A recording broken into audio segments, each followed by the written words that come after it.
wabarakatuh. Halo semuanya, selamat datang di program Titik 2 Project. Salah satu program Titik 2 Project adalah Berisik, bicara asik tentang politik yang pada saat ini berjalan episode 3. Tentunya dipandu dengan saya Wilda Aulia yang akan mengulik seputar politik atau isu-isu seputar politik saat ini begitu ya, dan didampingi dengan narasumber yang berkiprah di ranah politik. Jadi Sobat Berisik, pada episode yang ketiga ini kita akan membahas terkait dengan caleg muda berpendapat begitu ya, dapatkah jadi magnet pada kontestasi pemilu 2024. Dan syukur alhamdulillah saya di sini didampingi dengan narasumber Mbak Tiara. Baik, Mbak Tiara, apa kabar hari ini, Mbak? Ya, alhamdulillah baik. Assalamualaikum. Waalaikumsalam, Mbak. Senang rasanya Mbak Tiara bisa berkunjung ke studio kami. Alhamdulillah, saya juga senang bisa mendapatkan kesempatan bisa podcast bareng sama Wilda. Oke, Mbak Tiara Adinda Sari. Oke, panggilannya nih siapa, Mbak? Nama Kalau di luar biasanya Tiara, cuman Oke. kalau di rumah Dinda karena kan adik kan. Oh, Dipanggilnya gitu. Dinda, iya. Tapi nama panggungnya Tiara ya, Mbak? Nama Ya? panggung. Iya. Oke, Mbak Tiara panggilnya ya, Mbak ya. Nah, sebelum kita memulai podcast episode 3 ini ya, Mbak ya, mungkin Mbak Tiara bisa menyapa Sobat Berisik terlebih dahulu. Ya. Assalamualaikum warahmatullahi wabarakatuh. Saya Tiara Adinda Sari, caleg DPRD 1, Dapil 1, yaitu mewakili Pakusari, Sumbersari, Kaliwates, dan Ajung. Oke, Dapil 1. Dan perlu diketahui nih Sobat Berisik bahwasanya pada pemilu tahun 2024 yang sudah di depan mata ya, Mbak ya, banyak sekali beragam calon legislatif berebut kursi parlemen, baik yang generasi tua, generasi muda, begitu ya, Kayak di generasi tua. generasi yang sudah berpengalaman, Senior, yang senior. senior begitu ya, generasi yang pernah mendaftarkan diri atau baru yang mengawali karirnya begitu ya. Nah, kita dengarkan cerita dari Mbak Tiara. Mbak Tiara ini apa sih motivasi ataupun cita-citanya, kenapa sih harus terjun ke dunia politik gitu, Mbak? Ya, sebenarnya dulu sama sekali nggak ada bayangan ya bakalan terjun ke dunia politik. Dulu tuh sempat kalau misalkan lihat banner caleg itu kayak nyeletuk ke mama, suatu saat aku akan ada di situ. Tapi itu kayak cuma celetukan seorang anak ya. Iya. Nah, mungkin waktu itu mungkin ada malaikat lewat, kita juga nggak tahu sampai di titik ini seperti sekarang ini. Kebetulan juga kuliahku di bidang hubungan internasional, jadi ketika ada tawaran untuk masuk ke dunia politik itu benar-benar seperti wow, kayak dibukakan pintu gitu. Nah, sebenarnya waktu itu ada 3 partai yang melamar, tapi akhirnya jatuh ke Partai PAN ini. Nah, untuk akhirnya terjun politik ini juga nggak serta-merta, karena kan harus izin dulu ke suami, ke orang tua tentunya, mama, papa. Kalau nggak mertua juga, kalau mereka tidak support ya aku nggak berani lanjut kayak gitu. Betul, berarti keinginan untuk masuk atau terjun ke dunia politik ini memang sudah lama ya, Mbak? Iya, ditambah ketika sudah terjun di politik, ternyata memang kita sangat butuh sekali orang yang benar-benar mau bekerja untuk rakyat, bukan lagi untuk diri sendiri atau memperkaya diri sendiri, tapi bagaimana bisa memberi sebanyak-banyaknya kepada masyarakat. Kebetulan saya juga sudah lama ya di dunia dagang, terus di dunia jasa, jadi bagaimana kita harus bisa menservis masyarakat, bukan lagi untuk agar kita dilayani ya jadi pejabat, tapi bagaimana kita bisa melayani sebanyak-banyaknya. Oke, sebagai pelayan masyarakat gitu ya, mengabdi lah ya, Mbak ya. Pokoknya jangan malu untuk melayani masyarakat, karena memang itu tugasnya kita sebagai, gak hanya jadi pejabat ya, sebagai manusia pun kita juga harus bisa melayani, sebagai makhluknya Allah kita harus bisa melayani yang lain. Luar biasa. Jadi Sobat Berisik nih, Mbak Tiara berkecimpung di dunia politik ini selain keinginan, kemudian linier dengan apa yang keilmuan yang ditekuni, betul, gitu ya, disupport oleh keluarga. dan disupport oleh keluarga, dan juga ada iktikat baik itu tadi ya, sebagai pelayan terhadap masyarakat. Luar biasa. Nah, Mbak Tiara tadi kan bilang bahwasanya Mbak Tiara ini mau milih PAN gitu ya. Betul. Kenapa sih harus PAN? Iya. Apakah ada soundtrack gini-gini ya, Mbak ya? PAN gitu, enggak ya? Sebelumnya itu malah nggak terlalu familiar ya. Jadi Iya, ketika iya, kita udah gabung, wah alhamdulillah juga dari partai ada apa ya? Maksudnya suatu yang dikerjakan agar masyarakat lebih tertarik lagi. Nah, sebelumnya itu memang saya dan suami didampingi oleh mertua karena mertua juga Ya. merupakan pengamat politik. Oh, Jadi luar biasa. iya, sebelum bertemu dengan PAN itu kita juga bertemu dengan ketua umum dari partai yang lain. Nah, ternyata saat bertemu itu belum ada suatu kecocokan gitu. Waktu Oke. perjalanan memang saya merasa ini jangan-jangan chemistry-ku di sini. Tapi ketika sudah bertemu dan berbicara, ada sesuatu hal yang kurang sevisi misi. Nah, sampai akhirnya pilihan ketiga, suami saya bilang, ayo kita coba dulu ini yang PAN. Oke. Nah, ternyata ketika sudah bertemu dengan ketua umum PAN yang di Jember, yaitu Haji Abdul Salam, atau yang biasa kita kenal dengan Cak Salam, alhamdulillah itu sevisi misi. Ya, jadi sama sekali di awal tidak ada obrolan sama sekali mengenai uang. Malah kita itu ditekankan bagaimana kita bisa menggait masyarakat tanpa uang, tapi melalui pendekatan yang lain, melalui pendekatan hati ke hati ataupun pendekatan lainnya. Dan banyak sekali yang saya dapatkan dari beliau, termasuk bagaimana kita juga mendekatkan diri kepada Sang Pencipta, jangan lupa sholat, kayak gitu. Yang hal-hal yang sekecil itu pun sangat banyak yang dapat saya pelajari. Jadi alhamdulillah dari sosok beliau saya bisa menjadi Tiara yang sekarang ini. Oke, jadi ada motivasi juga antara spiritual dan sosial tuh sejalan gitu. Sejalan. Beliau juga orangnya sangat dermawan dan merupakan pengusaha. Jadi sangat sangat memotivasi saya untuk terus bertahan di partai, dan pengurus-pengurus dari PAN ini juga orangnya tuh membuat hati saya tuh pas. Ibaratnya kita tuh ada kolam kan partai itu ibarat kolam ya. Jadi ini saya merasa kolam yang paling pas sesuai dengan visi misi saya, dan kebetulan PAN juga tagline-nya bantu rakyat. Jadi ya Allah, alhamdulillah saya berada di wadah yang tepat seperti itu. Oke, sesuai dengan visi misi, sehingga kalau misal visi misi itu dieksekusi bersama, itu memang sangat-sangat membantu gitu. Sangat membantu. Dan mereka itu, walaupun saya junior ya, anggapannya kan saya baru tahun lalu bergabung dengan PAN, tapi tidak ada junior, senior, jadi semuanya dirangkul menjadi satu. Semuanya dirangkul, itu yang perlu ya, ini ya Mbak ya. Saya kenyamanan lah sangat ya. Sangat nyaman. Aspirasi saya juga diterima. Oke, luar biasa. Nah Mbak, biasanya nih Mbak kalau sudah menjelang kontestasi, adalah ya pembahasan terkait dengan mahar politik gitu ya. Nah, apakah Mbak Tiara ini dengan bergabung ke Partai PAN, Mbak Tiara pernah nggak dihadapkan dengan mahar politik? Ya, alhamdulillah ya, yang sejauh yang saya rasakan belum ada sejauh ini. Ya, semoga jangan sampailah. Saya dari awal menekankan bahwa memang saya berasal dari masyarakat menengah. Karena saya juga, ayah saya kebetulan seorang pensiunan PNS, jadi kita bukan dari keluarga kaya. Jadi harap dicatat bahwa caleg itu nggak harus kaya, yang penting kita niat dari hati memang mau melayani masyarakat, membantu masyarakat, dan dana nanti dari pemerintah itu harus kita gunakan maksimal untuk masyarakat. Itu saja yang menjadi modal saya. Jadi saya selalu tekankan kepada orang, baik kalau sekarang kan lewat media sosial ya, saya juga tekankan lewat media sosial bahwa saya memang seperti ini, apa adanya. Wah, luar biasa. Jadi ada niat baik sehingga pasti akan ada jalan. Jadi orang yang mau membicarakan tentang mahar politik biar mikir dulu gitu loh. Oke. Kayak gitu ya Mbak ya. Berarti ya realitanya warning dulu ya. Alhamdulillah partai pun juga nggak ada ya seperti itu. Nah, sudah dijawab tuh Sobat Berisik. Jadi kalau kemarin-kemarin masih ada pertanyaan, inilah jawabannya dari sosok caleg yang dari PAN begitu kan. Baik, nah Mbak Tiara ini kan sosok dari anak muda ya Mbak ya. Dan Sobat Berisik perlu diketahui juga, anak muda ketika masuk dalam ranah politik gitu ya, menjadi harapan semua orang untuk dapat merumuskan suatu kebijakan juga ya Mbak ya, untuk mewujudkan perubahan yang lebih baik. Tapi eksekusi itu ternyata nggak semudah yang dibicarakan gitu ya.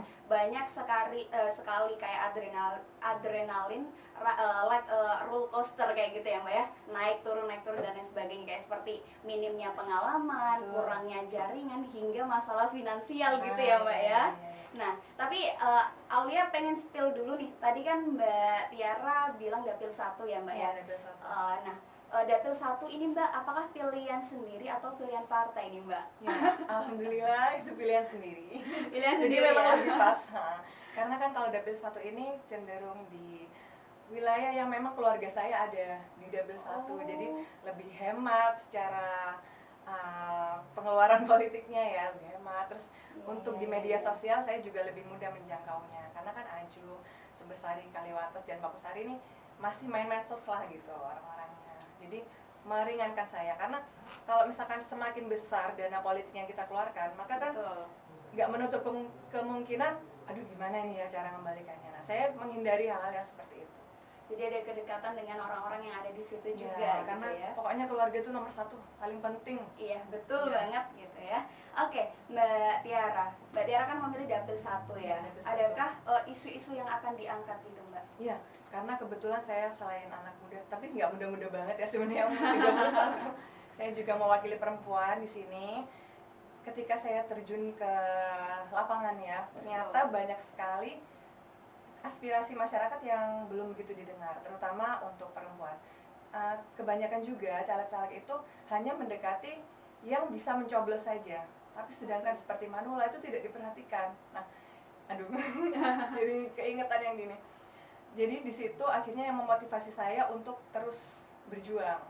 Nah, di 4 kecamatan yang harus saya kuasai ini, ternyata banyak sekali Manula yang dengan kondisi yang prihatin, dan itu tidak diperhatikan hanya karena mereka tidak bisa mencoblos. Berarti memang harus diperhatikan. Ada pencoblos yang tidak diperhatikan, dari situlah ya. Kalau akhirnya. pencoblos kan memang, kalau Manula kan memang bukan pencoblos ya. Oke. Nah itu, kalau dari sisi pariwisata juga, karena kan kita juga harus mencakup berbagai macam hal ya. Saya juga lama berkecimpung di dunia seni, lama di JFC, Jember Fashion Carnaval. Di situ saya menjadi leader juga. Saya merasa bahwa seni di Jember ini ya, alhamdulillah baru-baru ini agak terangkat. Cuman kan di bidang yang lainnya tuh banyak sekali yang harus lebih diperhatikan oleh pemerintah. Itu merupakan concern saya juga. Termasuk saya juga pedagang. Saya ini penjual tahu loh Mbak, tahu isi.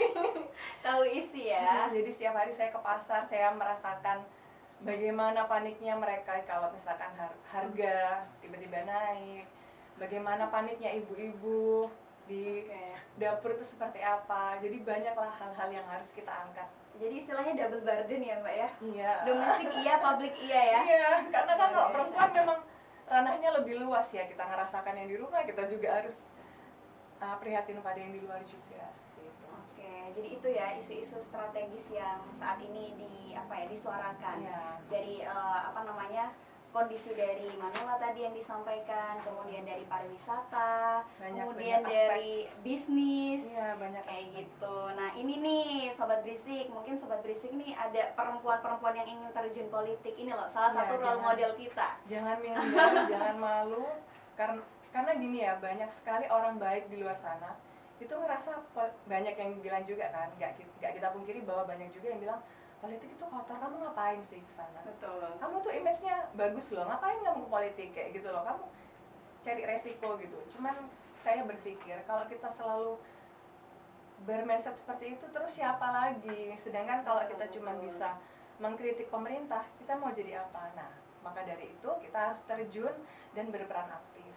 Terjun dan berperan aktif yang perlu dicatat. Gak perlu takut, udah Allah bersama kita kalau kita benar. Allah bersama kita, luar biasa. Nah Mbak, tadi kan sudah berbicara terkait dengan isu-isu strategis yang diangkat. Tentunya isu-isu tersebut tidak hanya disuarakan by lisan aja ya Mbak. Betul. Dan tidak hanya memasang baliho-baliho di sepanjang jalan, tapi juga ada hal yang esensial nih Mbak, yakni visi misi yang akan dibawa ke depannya seperti apa. Nah, boleh dong Mbak diceritakan atau disampaikan gitu ya, lebih tepatnya visi misi dari Mbak Tiara gitu. Iya. Terima kasih atas pertanyaannya. Saya akan menjawab dalam 30 detik. Visi misinya yang pasti ya, yang mendasari saya untuk menjadi caleg ini, karena menginginkan pemerintahan yang bersih dan baik, dan menginginkan DPRD yang bisa berperan aktif untuk masyarakat dan mengajak masyarakat juga berperan aktif dalam pemerintahan. Seperti itu.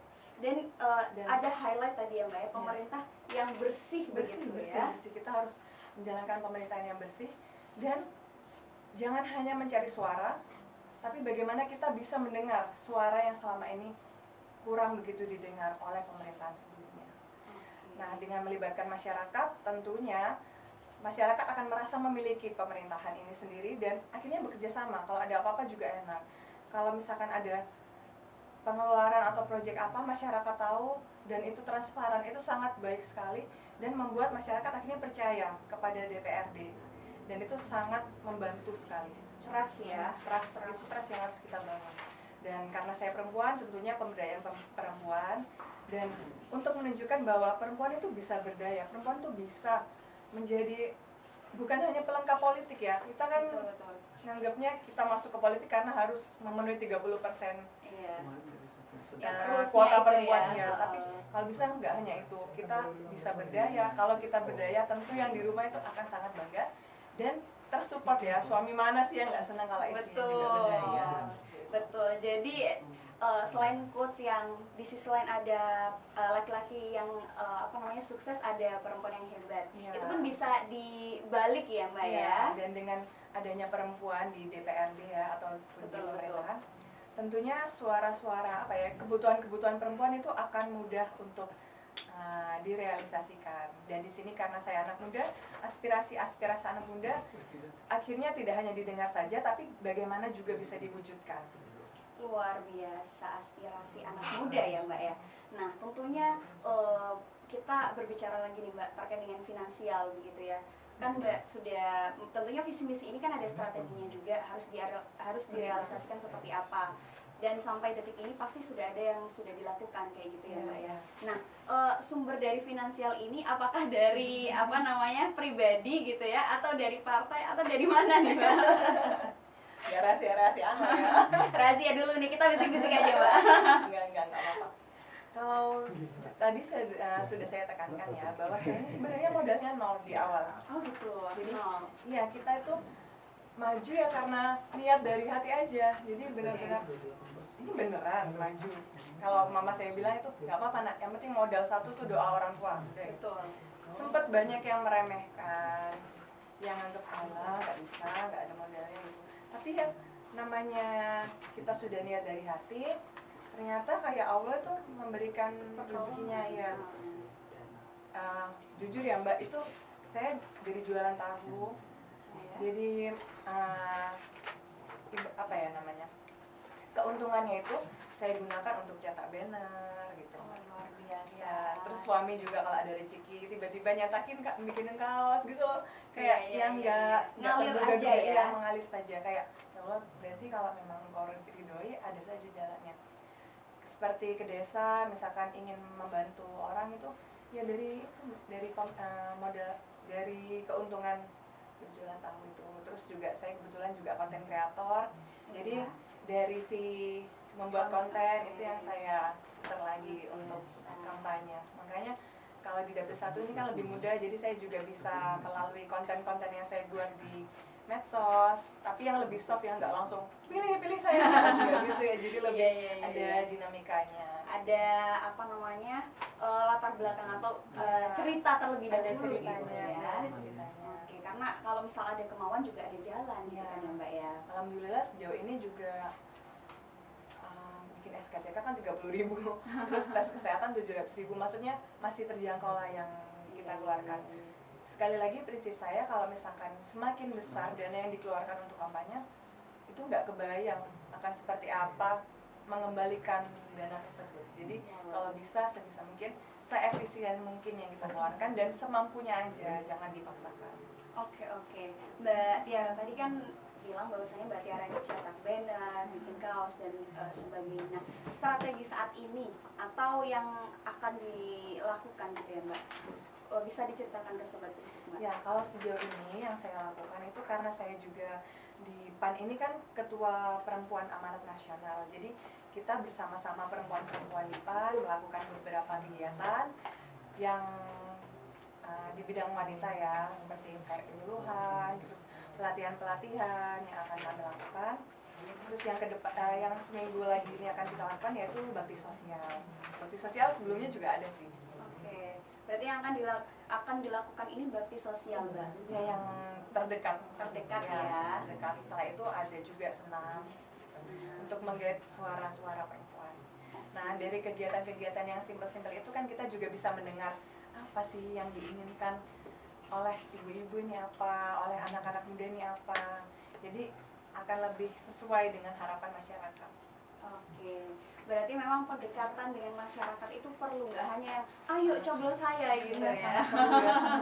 Tapi juga ini ya, merasuk ke dalam kegiatan-kegiatan yang ada di masyarakat. Lebih dekat. Kalau mungkin saya nggak masalah caleg lain mau melakukan proses yang seperti dulu ya, misalkan hanya mendekat kepada yang memilih kayak gitu. Kalau saya prinsip saya dan ibu saya, kita bantu semampunya yang ingin kita bantu. Luar biasa. Itikat baiknya ini kita amini bareng-bareng ya. Oke, amin gitu ya. Nah, Mbak Tiara juga tahu ya bahwasanya pemuda saat ini pada apalagi kontestasi pemilu 2024 mendatang, pemuda ini mendominasi sebagai pemilih gitu Mbak. Gitu kan ya, mendominasi. Dan tentunya pesan apa sih Mbak yang akan disampaikan kepada pemuda gitu Mbak? Ya, untuk pemuda ibaratnya tuh kita kertas putih ya. Kertas putih itu jika melihat satu titik hitam itu akan sangat terlihat. Oke. Tapi jika kita kertas hitam melihat satu titik putih akan menjadi abu-abu. Nah, itulah peran penting kita sebagai pemuda, dan kita adalah gembong ya, apa istilahnya. Kita yang akan menjadi kepala untuk pemerintahan ke depannya. Jangan lagi pasif, jangan lagi cuek. Yuk kita melek terhadap politik. Kita ini adalah tameng juga, kita adalah penentu. Kalau kita masih mau cuek, akan jadi seperti apa bangsa Indonesia.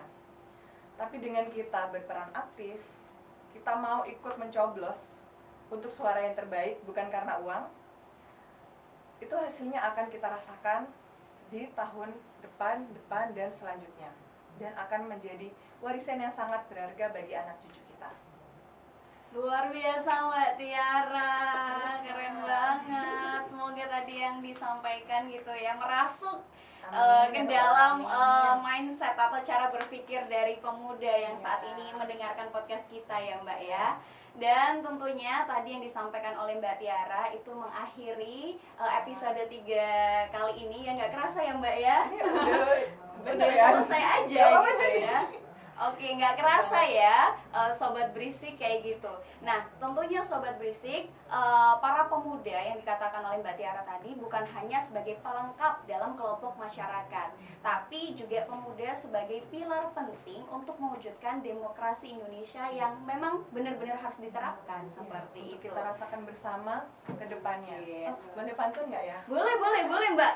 Boleh Mbak, langsung aja pantun Mbak. Iya. Oke. Beli sepatu naik sepeda, dapil 1 saya hadir untuk Anda. Cakep, langsung dicatat ya Sobat Ya, Berisik jangan lupa ya. Pan nomor 3. Oke, pan nomor 3 Mbak Tiara Adinda Sari. Baik, saya Belda Aulia undur diri. Wassalamualaikum warahmatullahi wabarakatuh. Dan tentunya Sobat Berisik pada kali ini kita disupport begitu ya oleh Larissa Makarina dan Radar Jember begitu. Baik, sampai jumpa pada episode berikutnya.